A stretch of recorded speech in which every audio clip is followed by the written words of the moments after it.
বন্ধুরা কেমন আছো সবাই? আশা করি সবাই অনেক ভালো আছো। আজকে আমরা আকাশ গল্পটির পাঠ পরিস্থিতি এই ভিডিও থেকে পড়ে নেব। এক সময় আকাশকে মনে করা হতো মাথার উপরে বিশাল একটি ঢাকনা। অর্থাৎ এমন এক সময় ছিল যখন মানুষের আকাশ সম্পর্কে পরিষ্কার ধারণা ছিল না। তখন মানুষ মনে করত আকাশ মাথার উপরে বিশাল একটি ঢাকনা। আসলে আকাশ কোনো ঢাকনা নয়। অর্থাৎ ধীরে ধীরে বিজ্ঞানের যত প্রসার হলো, বিজ্ঞানীরা তখন আবিষ্কার করলেন আসলে আকাশ কোনো ঢাকনা নয়, আকাশ হচ্ছে বায়ুর বিপুল স্তর। এখানে প্রায় 20টি বর্ণহীন গ্যাস মিশে আছে।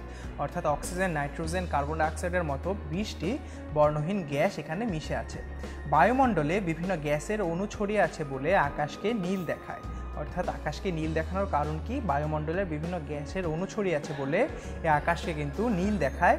সকাল বা সন্ধ্যায় মেঘ ও বাতাসের ধুলোকণার মধ্যে দীর্ঘ পথ অতিক্রম করতে পারে শুধু সূর্যের লাল আলো, তাই এ সময় মেঘ লাল দেখায়। তাহলে আমরা কিন্তু মেঘের লাল দেখানোর কারণটিও এখান থেকে শিখে নিলাম। ঘন বৃষ্টি ও মেঘে ছেয়ে ফেললে আকাশ দেখায় কালো। অর্থাৎ সে সময়ে কোনো আলো এই ঘন মেঘকে ভেদ করে আসতে পারে না, তাই কিন্তু সে সময় মেঘকে দেখায় কালো, আকাশকেও দেখায় কালো। শূন্যে মহাকাশযান পাঠিয়ে বিজ্ঞানীরা নানা পরীক্ষা নিরীক্ষা চালাচ্ছেন। পৃথিবীতে অন্তত কয়েকশো মাইল উপর দিয়ে মহাকাশযান থেকে প্রেরিত অসংখ্য ফটো বা ভিডিও থেকে মানুষ আবহাওয়ার খবর পাচ্ছে।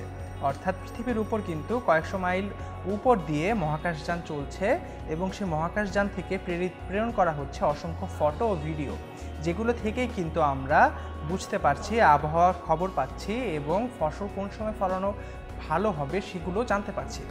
একই কারণে টেলিভিশন, ফোন, মোবাইল ফোন ইত্যাদিতে সংকেত পাঠিয়ে যোগাযোগ ব্যবস্থাকে বিশ্বব্যাপী বিস্তৃত করা সম্ভব হয়েছে।